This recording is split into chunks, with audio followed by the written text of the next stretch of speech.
ஓம் முருகா போற்றி போற்றி. என் அன்பு குழந்தையை, நாளைய விடியலில் உனக்கு இனிமையான திருப்பம் கிடைக்கப் போகிறது. இனிய திருப்பம் தங்கமே, புத்தம் புது திருப்பம்.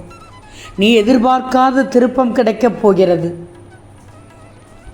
பொறுத்திருந்து பார். மகிழ்ச்சியோடு எதிர்பார்த்து காத்திரு தங்கமே. இப்போது இதை கேட்டு மனநிறைவோடு சந்தோஷமாக நிம்மதியாக நம்பிக்கையோடு தூங்கியல். நாளைய விடியல் உனதான விடியல். என் செல்வமே, சோதனை காலம் வரும்போது பயப்பட்டு கொண்டிருக்கிறாய். துன்பத்தை சந்தித்தால் தானே உனக்கு பொறுமைக்கு வழி தெரியும். அவமானத்தை சந்தித்தால் தான் உறுதிக்கு வழி தெரியும்.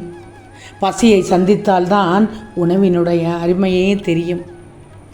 தோல்வியை சந்தித்தால்தான் வெற்றிக்கு வழி தெரியும். விடாமுயற்சியோடு நீ செய்யும் வேலைகள் அனைத்தும் நிச்சயமாக வெற்றி பெறும். நீயோ நடந்ததையே நினைத்து கவலைப்பட்டு கொண்டிருக்கிறாயே. இனி உனக்கு நடப்பதெல்லாம் நல்லதாகவே இருக்கும். தனிமைகள் கிடைப்பது உன்னை நீ தெரிந்து கொள்ளத்தான். தவறுகள் நடப்பதோ உன்னை திருத்திக் கொள்ளத்தான். முயற்சிகள் எடுப்பதோ உன்னை நீயே முன்னேற்றிக் கொள்ளத்தான். எதிரிகள் கிடைப்பது உன்னை நீ வளர்த்து கொள்ள. ஒருவன் எப்படிப்பட்டவன் என்பதை பழகித்தான் தெரிந்து கொள்ள வேண்டுமே தவிர அடுத்தவர்கள் சொல்வதை கேட்டு முடிவெடுக்கக்கூடாது. நான் இன்னொரு முறை சொல்கிறேன், கேட்டுக்கோ. தெரிந்து கொள்ள வேண்டுமே தவிர அடுத்தவர்கள் சொல்வதை கேட்டு முடிவு நீயாவே எடுக்கக்கூடாது. பொறுமையாக இருக்க உனக்கு தைரியம்தான் வேண்டும். மற்றபடி கொடுக்கும் பொருளை விட கொடுப்பவரின் அன்புதான் பெரிது. தேவைக்கு தேடல், பொய்யான உறவுகள், நேரத்திற்கு ஏற்றாற்போல் பேச்சு, போலியான அன்பு, பச்சோந்தியான தனம், தனக்கு தேவையானது கிடைத்தது போதும், இதுவே இன்றைய உலகமாக இருக்கிறது. நீயும் நடைமுறையில் பார்த்து கொண்டுதான் இருக்கிறாய். உன்னிடத்தில் கூட, உன்னை சுற்றி நடக்கும் நிகழ்வுகள் கூட இப்படித்தானே நடக்கிறது. மனிதனை மகிழ்ச்சியாக மாற்றக்கூடியது அவனது செல்வமோ பொருளோ அல்ல. உன்னை மகிழ்ச்சியாக மாற்றக்கூடியது உனது செல்வமோ பொருளோ அல்ல. போதும் என்ற மனம் வேண்டும். எதுவென்றாலும் ஏற்றுக்கொள்ளும் பக்குவம் வேண்டும். இதுதான் உன்னை மகிழ்ச்சியாக மாற்றும். எதையும் உருக்குதான் உயர்வு கிடைக்கும். நீயும் உன்னை நீ மாற்றிக்கொண்டால் வாழ்க்கையில் நிச்சயமாக உயர்ந்து விடலாம். நீ எப்போதும் நீயாகத்தான் இருக்கணும். உனக்கான தனித்துவம் மட்டும்தான் உனது அடையாளம். நல்லா தெரிஞ்சுக்கோ. மனநிலைக்கு தகுந்த மாதிரி பேசிவிடக்கூடாது. ஏன்னா மனநிலை மாறலாம், பேசிய வார்த்தைகள் ஒருபோதும் மாறாது. வார்த்தைகள் கொன்று கொண்டே இருக்கும். எவ்வளவு நெருக்கமான உறவாக இருந்தாலும் உனக்கு மரியாதை இல்லை என்று இருந்தால் அவர்களை விட்டு விலகிவிடு. அவர்களிடம் நீ செல்லாதே. மறுநொடியே நீ விலகிவிட வேண்டும். பிச்சைக்காரன் கூட நம்மை நம்பித்தான் கேட்கிறான். ஆனால் நீயோ இல்லை என்று கையை விடுத்து விடுகிறாய். மற்றவர்களுடைய மனதை கவர்வது அறிவோ அழகோ அல்ல. நீ பழகும் விதமும் பிறரை நீ மதிக்கும் விதத்தில்தான் உள்ளது. உனக்கு தெரியும், உண்மையாக இருப்பவர்கள் கொஞ்சம் திமிரோடு தான் இருப்பார்கள். எந்த ஒரு சூழலிலும் நீ கவலை கொள்ளக்கூடாது. உனக்கே தெரிகிறது அவர்கள் திமிர் பிடித்தவர்கள் என்று. ஆனாலும் அவர்களிடத்தில் உண்மை இருக்கும். பார்த்து பழகு. எப்படிப்பட்டவர்களிடம் பழக வேண்டும், எந்த திமிர் நல்ல திமிர் என்றெல்லாம் உனக்கு தெரிய வேண்டும். அப்படி என்றால் எந்த ஒரு சூழலிலும் நீ கவலைப்படவே மாட்டாய், பயம் கொள்ளவே மாட்டாய். இதெல்லாம் நீ தெரிந்து கொள்ளணும். இந்த நிலையில் நீ என்னை மனதார நினைத்தால்தான் மறுகணமே இந்த முருகன் உன்னுள் இருப்பேன் என்பதை கூட அறிந்து கொள்வாய். உனக்கு எதையும் தாங்கும் வலிமையும் பிரச்சனைகளை எதிர்கொள்ளும் தைரியமும் உன்னுள் இருக்கும். நான் தந்து கொண்டே இருப்பேன்.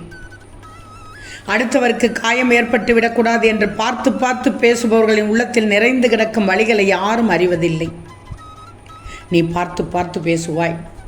மற்றவர்கள் பட்டென்று பேசிவிடுவார்கள். நீ பார்த்து பார்த்து பேசுவாய். எனக்கு தெரியும்.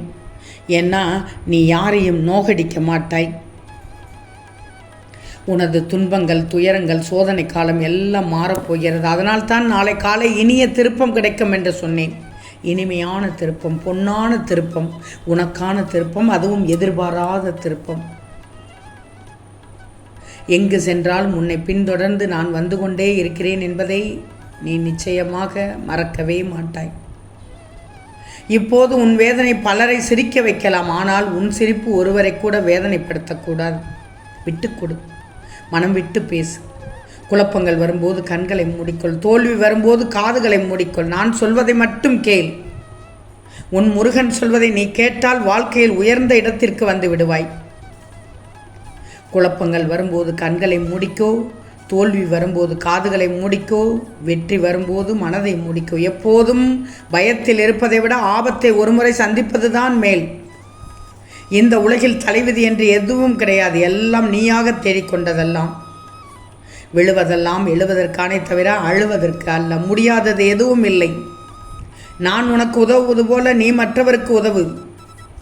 உன் அப்பா, உன் முருகன் நான் நிச்சயமாக மகிழ்ச்சி அடைவேன். மன நிம்மதி என்றும் உனக்கு என் ஆசீர்வாதத்தோடு கிடைக்கும். நாளை காலை நிச்சயம் மிகப்பெரிய திருப்பம், இனிமையான திருப்பம் கிடைக்கும். நாளை பாரேன். நீ இத்தனை நாள் செய்த புண்ணியம் எதுவும் வீணாகப் போவதில்லை. நீ செய்த அனைத்து புண்ணியத்திற்கும் உனக்கு தேவையானதை நீ என்னிடமிருந்து முழுவதுமாக பெற்றுக்கொள்ளப் போகிறாய். என்னிடம் நீ மனதால் வேண்டுகிற வேண்டுதல்களை எல்லாம் நீ வாய் திறந்து கேட்டால்தான் தெரியும் என்று நினைக்கிறாயா?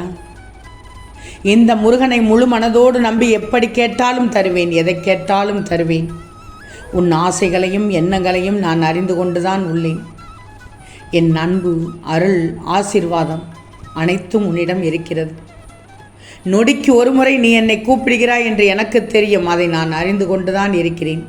அதனால்தான் உன் வாழ்க்கை பிரகாசமாக ஜொலிக்கப் போகிறது. உன் வாழ்வில் நல்லது நடக்கப் போகிறது. உன் பிரார்த்தனைகள் வலுப்பெறுவதற்கு இன்னும் ஒரு முக்கிய விஷயம் நான் ஒன்று சொல்லட்டுமா? உன் விரதமும் தானமும் தர்மமும் துணை நிற்கும். என் மனதை இவையெல்லாம் குளிர்வித்து விட்டது தங்கமே. ஒரு பிடி உணவை மட்டும் பசியால் வாடுபவர்களுக்கு கொடுத்துத்தான் பாரு. நீ தவம் இருந்தாலும் தானம் செய்தால் என் மனம் குளிர்ந்து போய்விடும். உனக்கான அற்புதத்தை நிச்சயமாக விரைவில் காட்டுவேன் என்று சொன்னேன் அல்லவா? அந்த திருப்பம்தான், அந்த அற்புதம்தான், அந்த அதிசயம்தான் நாளைய விடியலில் நடக்கப் போகிறது. நீ தேடுவதற்கு முன்பே உனக்கானவற்றை கொண்டு வந்து சேர்க்கப் போகிறேன். உன்னோடு நான் இருப்பதை நீ உணரத்தான் போகிறாய். இனி நீ கலங்க வேண்டிய சூழலே இருக்காது. உனக்கு நல்லது நடந்தே தீரும்.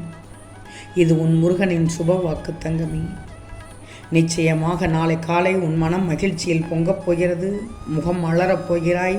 புதியதொரு திருப்பம் கிடைக்கப் போகிறது. ஆனந்தத்தில் துள்ளி குதித்து என் ஆலயத்திற்கு ஓடி வரப்போகிறாய். ஓடி வந்து நன்றி சொல்லப் போகிறாய். என்னிடம் ஆசீர்வாதம் வாங்கிக்கொள். உனக்கான நல்ல செய்தி செவியில் கேட்டு மகிழப் போகிறாய். இந்த பதிவை முழுவதுமாக கேட்டு நிம்மதி அடைந்திருப்பாய், எனக்கு தெரியும் தங்கமே. பல நாள் மனம் குமரிய விஷயத்திற்கு நாளை காலை விடியலில் விடை கிடைக்கப் போகிறது. மகிழ்ச்சி தானே தங்கமே? இப்போது நிம்மதியாக தூங்கி எழு. நாளைய விடியலை எதிர்பார்த்து கொண்டு இரு. ஓம் முருகா போற்றி போற்றி.